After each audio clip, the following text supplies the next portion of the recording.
Baik, selamat sore Pak Marjuni. Hari ini saya Aditya akan menjelaskan sistem indera penglihatan organnya mata. Pertama, mata adalah sistem optik yang memfokuskan berkas cahaya pada fotoreseptor dan mengubah energi cahaya menjadi impuls saraf.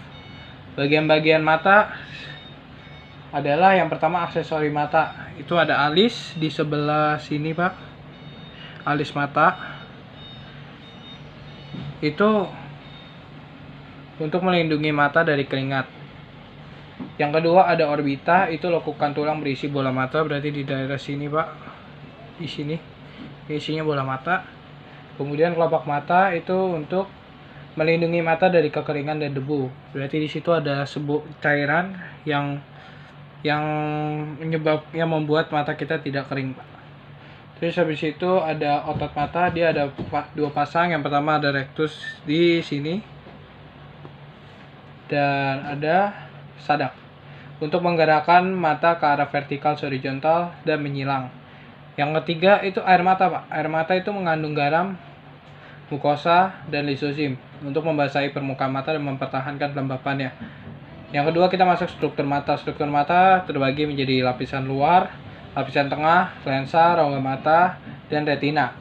Yang lapisan luar ada tunika fibrosa, itu lapisan terluar yang keras di sini, berarti Pak, yang paling keras ini. Terus habis itu ada sklera di sini, Pak. Ini sklera, itu bagian dinding mata yang tersusun dari jaringan ikat fibrosa berwarna putih memberikan bentuk pada pola mata dan sebagai tempat pelekatan otot ekstrinsik. Kemudian kornea, Pak, untuk transmisi dan memfokuskan cahaya, Pak. Berikutnya ada kita masuk ke lapisan tengah. Yang pertama ada koroid. Koroid itu bagian yang terpigmentasi untuk mencegah refleksi internal berkas cahaya dan mengandung banyak pembuluh darah untuk memberikan nutrisi. Yang kedua ada badan siliari, itu mengandung pembuluh darah dan otot bersilia yang berfungsi dalam akomodasi penglihatan, mengubah fokusnya objek, Pak. Kemudian ada iris. Iris itu bagian berwarna pada mata, terdiri atas jaringan ikat dan otot untuk mengendalikan diameter pupil. Pupil itu ada di sini, Pak. Ini pupil. Kemudian ada lensa. Yang bagian ketiga lensa itu ada struktur biconvex yang bening di belakang pupil dan bersifat elastis. Kemudian ada rongga mata. Itu dia ruang anterior di sini, ruang anterior. Ruang anterior itu di sebelah sini, Pak. Dia berisi aqueous humor, cairan bening yang mengandung nutrisi untuk lensa dan kornea. Sedangkan posterior berisi vitreous humor atau gel transparan untuk mempertahankan bentuk bola mata dan posisi retina terhadap kornea. Kemudian ada retina atau selaput jala, lapisan terdalam mata. Di sini posisi retina, Pak, yang paling dalam. Nah, itu ada bagian luar yaitu terpigmentasi dan menyimpan vitamin A. Kemudian bagian dalamnya merupakan jaringan sel saraf, sel batang, sel kerucut, sel pigmen rhodopsin, tidak sensitif terhadap warna dan bekerja pada intensitas cahaya rendah. Mengandung iodopsin, sensitif terhadap cahaya dan bekerja saat intensitas cahaya tinggi atau siang hari. Lutea macula itu area berkas berwarna kekuningan, terletak agak lateral dari pusat. Kemudian ada fovea centralis, itu bintik kuning. Lekukan sentral lutea macula mengandung sel kerucut dan tidak memiliki sel batang, merupakan pusat visual mata. Bayangan objek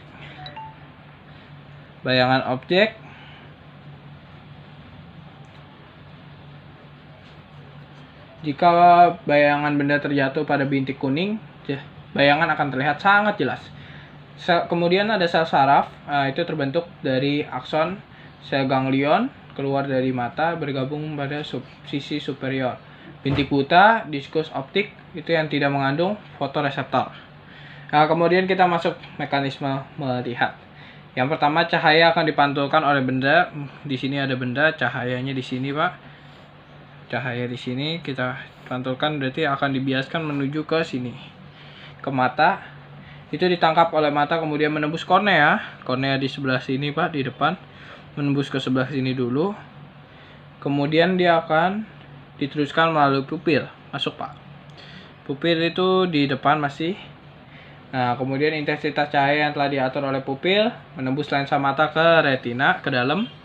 Kemudian baru daya akomodasi mata mengatur cahaya jatuh tepat di bintik kuning retina. Pada bintik kuning, impuls cahaya disampaikan oleh saraf optik ke lensa, ke otak. Cahaya disampaikan ke otak dan diinterpretasikan sehingga kita bisa mengetahui apa yang kita lihat. Begitu kurang lebih mekanismenya, Pak. Kemudian kita masuk ke gangguan kelainan mata. Cukup banyak, mungkin saya hanya menyebutkan sekitar 7 atau 8. Yang pertama miopi atau rabun dekat. Itu tidak dapat melihat benda yang bergerak jauh karena fokus bayangan jatuh di depan retina. Kemudian hipermetropi, itu lawannya miopi, tidak dapat melihat benda berjarak dekat. Kemudian ada presbiopi, itu tidak bisa melihat jarak dekat maupun jauh. Dia dibantu dengan lensa rangkap biasanya.